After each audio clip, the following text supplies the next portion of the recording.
What's up, guys? We're back with the recap of UFC White House Freedom 250. And guys, what just happened? Like, genuinely, I I'm lost for words. I don't know what just happened in the main event.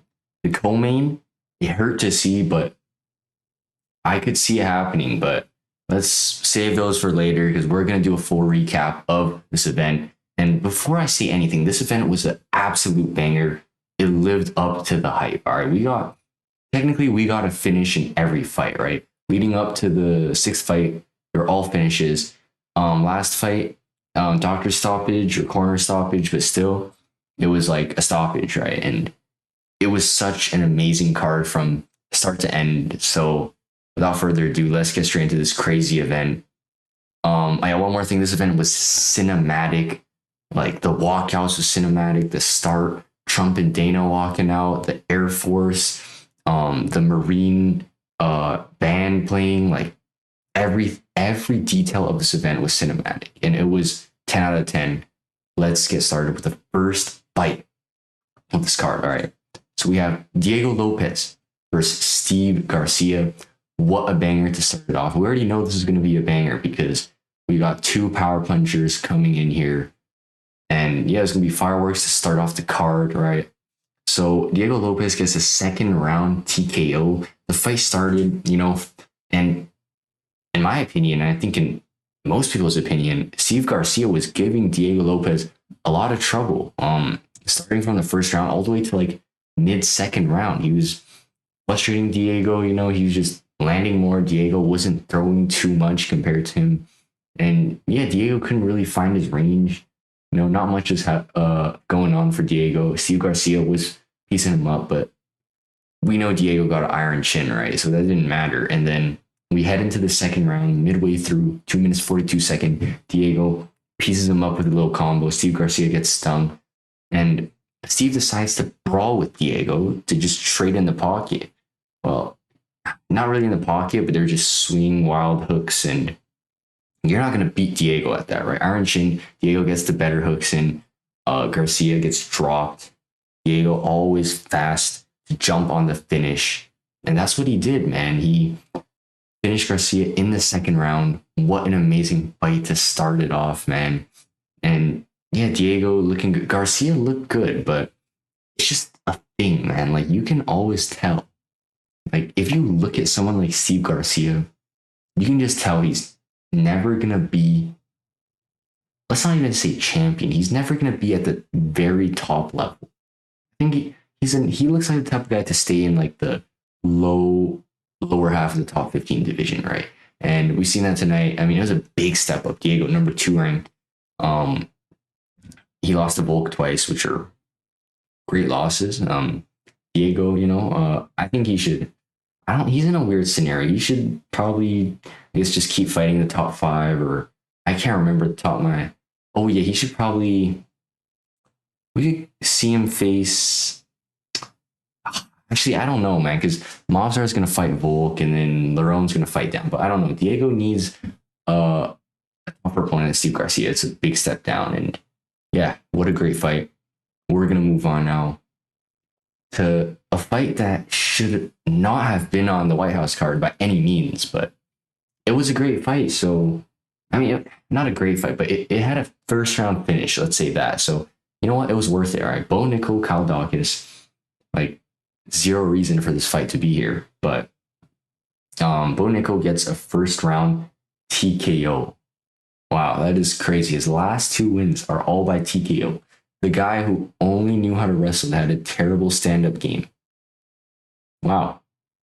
Hey, Bo Nickel on his comeback arc, and you know what? I respect it. He still did not deserve to be on the White House card, but I respect it. Yeah, so first round starts. I'm not gonna lie, I kind of missed like the first few minutes of the first round, but I just saw Bo Nickel on top. They were just hugging. Bo Nickel was on top, dominating. Not much going on, and eventually they stand back up. I remember the sequence. Bo Nickel lands a nice high front deep to his face, to Kyle Dawkins' face, and then he followed up with like a 1-2, or is it like a? It's like a 1-2-3, something like that, because he dropped him with the right hook, and he just finished him, man. And Bo Nickel is definitely the better fighter. Kyle Dawkins, early in his career, he actually left the UFC because he wasn't good enough. Went overseas, came back, and his most recent fight he got before this got a knockout on UFC Shanghai against Michelle Pereira and Michel Pereira. So that was a nice win, but I mean, not a great win. Bo Nickel finishes him on the feet. Great improvements, man. Ever since that RDR loss, great improvements. Yeah, I don't know. Does he deserve top 15 yet? Y'all let me know. But hey, why not, man? He's looking pretty good. He's looking pretty good, and not much to say. It was just a pretty quick first round finish. Bo Nickel. Love to see it, bro. I mean, I think he should get less hate now. All right. And now we move on. This was my favorite fight. It might be a hot take, but my favorite fight of the whole card. Mauricio Hoofy versus Chandler. Now, Hoofy and Pratis are probably my top 3 favorite UFC fighters. Current UFC fighters right now. And yeah, like this was a straight up masterclass. This was a masterclass. Now, I'm not gonna lie, I was a bit worried before this fight started because we've seen Luffy break the pressure, right? I just call him Luffy. I mean, he literally changed his last name to Rufy because Luffy. But yeah, we literally saw Hoofy get peer pressured by Benoit Saint Denis, and he folded and he got submitted, all that. But that was a while ago, and since he transitioned to start training with Volk's team and Volk himself, like he's been looking great, man. Like he still has that. Like his style is so smooth to watch. It's like it's kind of like McGregor, a bit different, but yeah, I see a lot of McGregor in him. It was a masterclass, man. First round, I believe it was just your usual.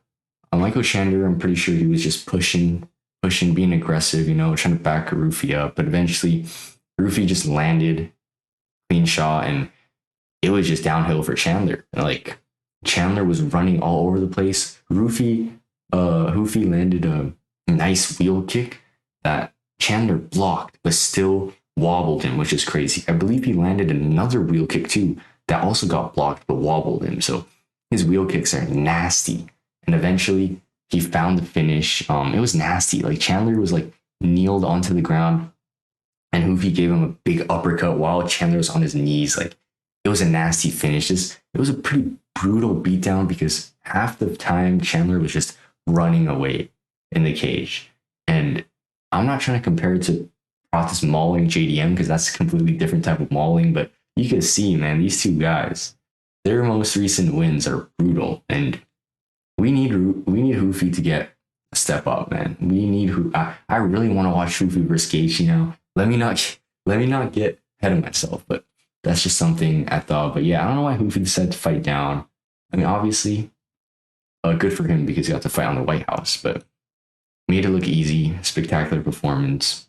I want him to fight someone better next. All right, and let's move on to another fight. We got Josh Hokit versus Derek Lewis.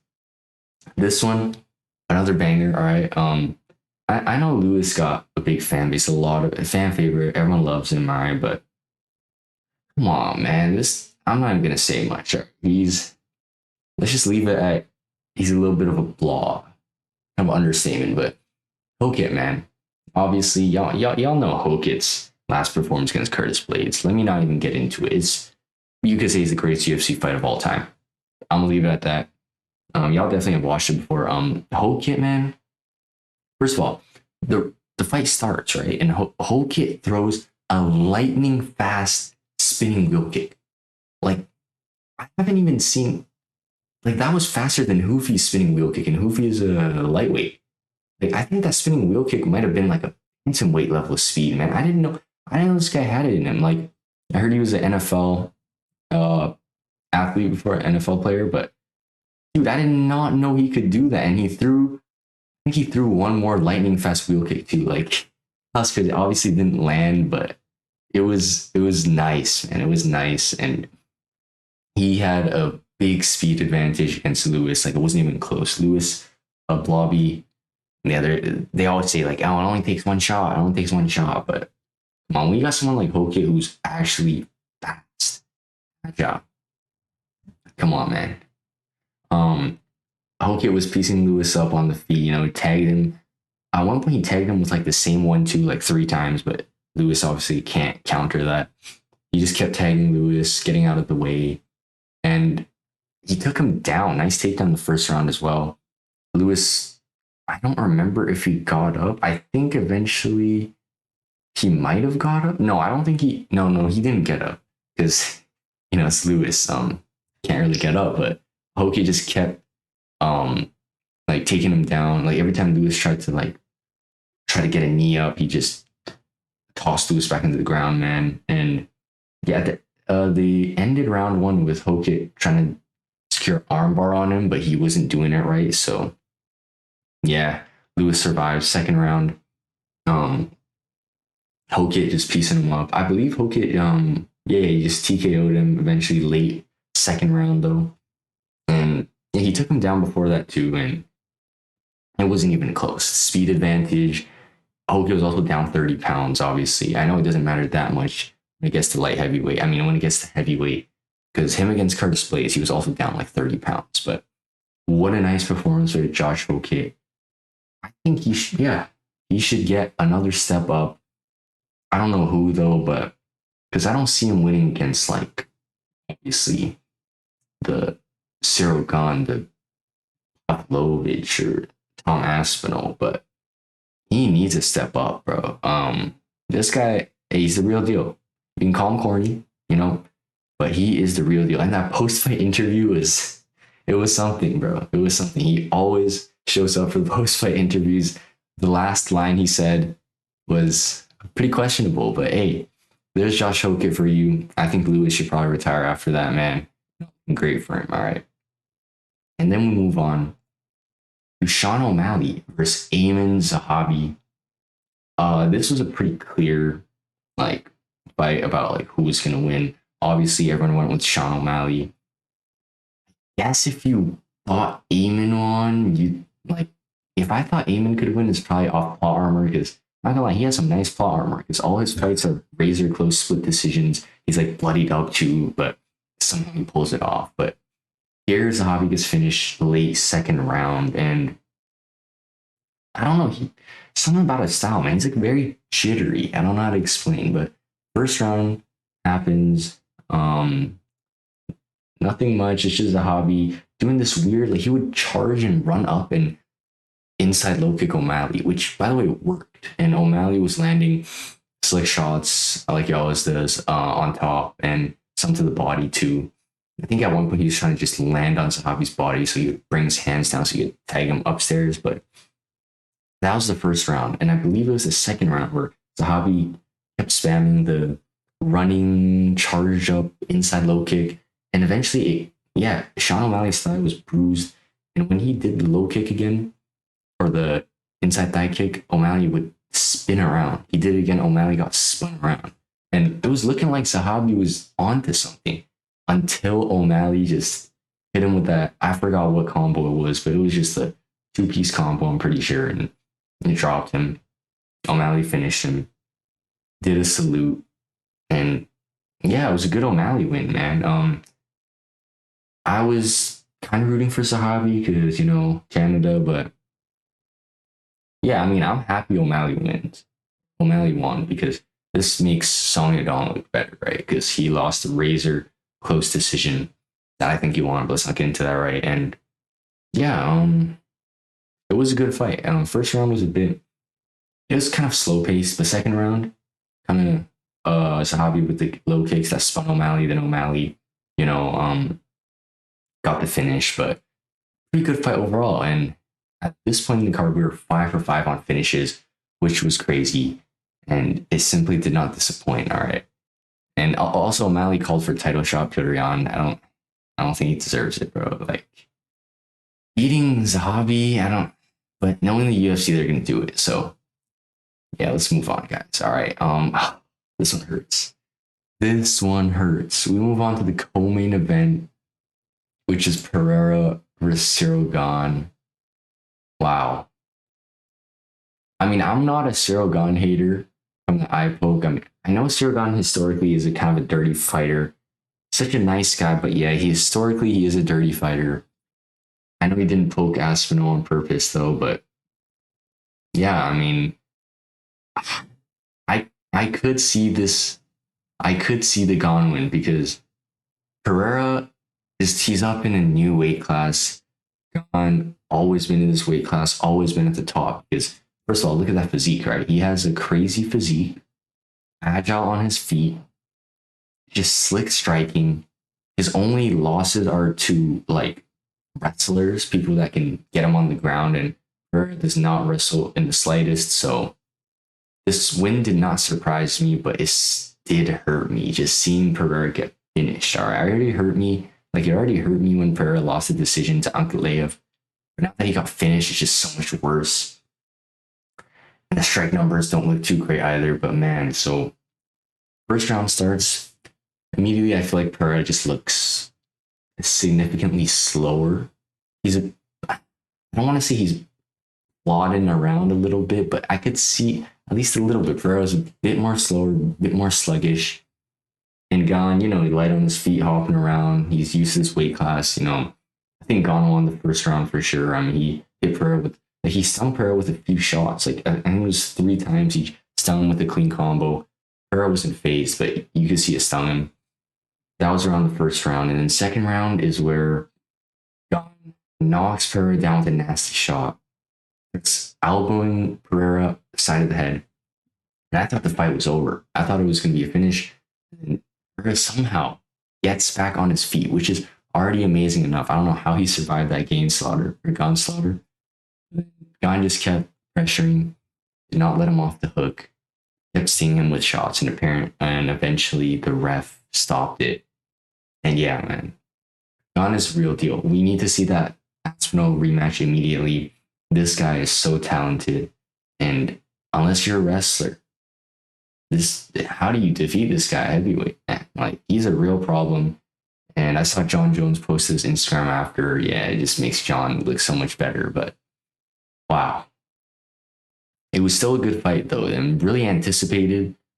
It was like a fantasy fight matchmaking, but wow, it hurt, man. I don't know where Alex goes from here because he's very old now. I think he's 38. Heavyweight. I don't know how he would like. He didn't look. Don't get me wrong, but I don't know how he'll do in heavyweight because I don't think there's any way he's going back down to light heavyweight because he's at 251 now. That means he'll have to cut 45 pounds, which is not good. I don't think he's too old to do that too. So I think he has to stay at heavyweight, get some matchups. We'll see how it goes, but I'm a bit worried for him. Gon is the real deal. Spectacular performance for him. All right. And now we move on to the main event of UFC Freedom 250. Okay. Ilia Topuria versus Justin Gaethje. Guys, the question for this fight was never who's going to win. It was, is it going to be Ilia in the first round or the second round? That was the question that everyone was asking. But Gaethje pulls off one of the biggest upsets in UFC history. Now, yeah, let's just get into the fight. How it went down. All right, first round starts. Ilia got his little smirk on, right? Got a little smirk on, full of confidence, gives Gaethje no respect, walks forward in his guard, and just starts piecing him up. He actually stunned Gaethje with a few combos like 20 seconds into the fight. And I was like, wow, is it already over? Like, is it that easy? And then, yeah, Gaethje, he got stung a bit, but, never was that phased. Just kept backing him, keeping his distance, doing his weird striking of the little uppercuts, the little tipping his head to the left, or, classic Gaethje stuff. And he actually kept stinging, not Pereira, what did I say? Topuria with the jab. And yeah, I think it was midway through round one, you could see Ilia's eye was already like bloodied up, man, the eye part. And I've never, now that I think about it, since the Jai Herbert fight, I've never really seen Topuria's face battered up like that. And that was kind of the beginning of the end. I feel like Topuria shouldn't have been that overconfident, but yeah, it's the end of round one. Round two, Topuria still won round one though. Like, don't get me wrong. And then round two starts. Topuria pressuring again. You know, his face is still a bit battered up, but then he eventually gets Gaethje in the corner and just stings him, and then starts just landing crazy amounts of volume on him, and then hits him with a lot of liver shots and body shots, and it eventually just kind of drops Gaethje. Topuria gets on top of him, tries to hunt for the finish. I don't know how Gaethje just survives it, doesn't get submitted at all, and they stand back up, and yeah, the round ends from there. And both are tired because they fought at a crazy pace. Both are extremely tired.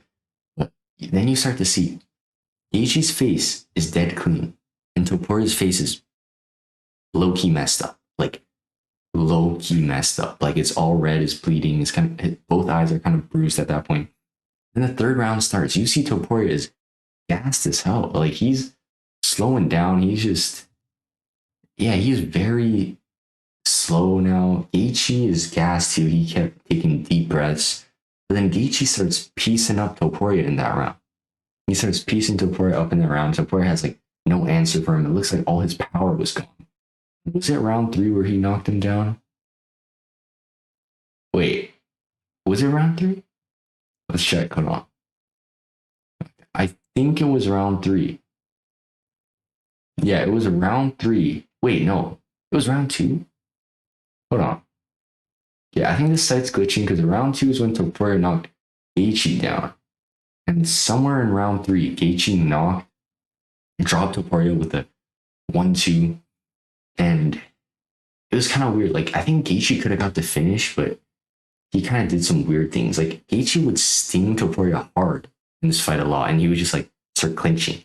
I don't know why he does that, but I mean, he still won at the end of the day. But I feel like he had a lot of chances to hurt Topuria more and finish him. And yeah, by the round 3, Topuria just got outclassed. 10-31 on strikes. By the end of round 3, Topuria's face was brutally messed up. Like, whole face was bleeding. Both eyes were like black-eyed, bruised. And that's when, this is when the doctor steps in. The doctor was saying, no, I'm going to stop it. Then Topuria insisted he wanted to keep fighting. No matter who you are, you must have gained so much respect for Topuria because he did not want to weigh out with both eyes bruised. And he said he couldn't see out of one eye, was it? Something like that. And he was just doing everything in his power to convince the doctor, let me fight. And he got what he wanted, all right? We head into the 4th round. And Gaethje just... It's Gaethje again, man. He just starts, tagging Topuria. But the 4th round, Topuria looks way better, though, like than he did in the 3rd round. But Gaethje still easily takes this round, piecing up Topuria. Topuria is kind of retreating. They're both tired, but Topuria is obviously way more tired. Nothing much they can do. I think Topuria actually takes Gaethje down. But yeah, man. 4th round ends. That's when, the 4th round ends, and then you hear Topuria's corner. His brother, Alexandre Topuria. He's like, we're going to finish this fight. But then I think someone else in the corner said no, and then the ref ended it, and Gaethje wins. Gaethje wins against Ilia Topuria at the White House. Topuria was like a minus 480.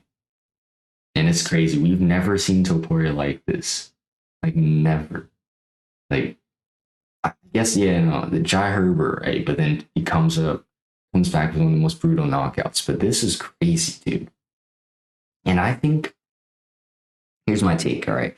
I think this loss ultimately stemmed from Topuria. He had a bit too much confidence in the 1st round. Like, you could see as the 1st round started, he just marched down Gaethje, just like going super close to him. He just walked straight forward to him with his guard, in his tight guard, and just trying to finish him. But yeah, he just, I don't know, Gaethje just landed on his eye a lot, and he got his eye busted up, and that was the beginning of the end, man. And 2nd round too, Topuria was gonna finish Gaethje because he dropped him with a nasty liver shot on the ground, and he just couldn't find a finish. That was more of the beginning of the end there. because he exerted so much energy from that finish. He had like no stamina left, and that's when Gaethje took over. And Gaethje, man, he hits hard, bro. Because to bruise both his eyes like that, like you never think Gaethje hits the hardest. Like he hits hard, but never the hardest. But then you remember whenever UFC fighters asked who hits the hardest out of the people they faced, and if they face Gaethje, they will always say Gaethje is the hardest hitter, and I can see it now, man. This is crazy. I thought Gaethje was gonna get chinned multiple times, but he didn't, man. Like Poirier was able to chin him in the first match.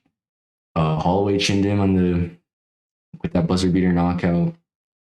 But wow, never trust MMA math, guys. That's the main takeaway. I mean, one of my points was Ilya easily winning is because he knocked out Max Holloway, then he knocked out Oliveira.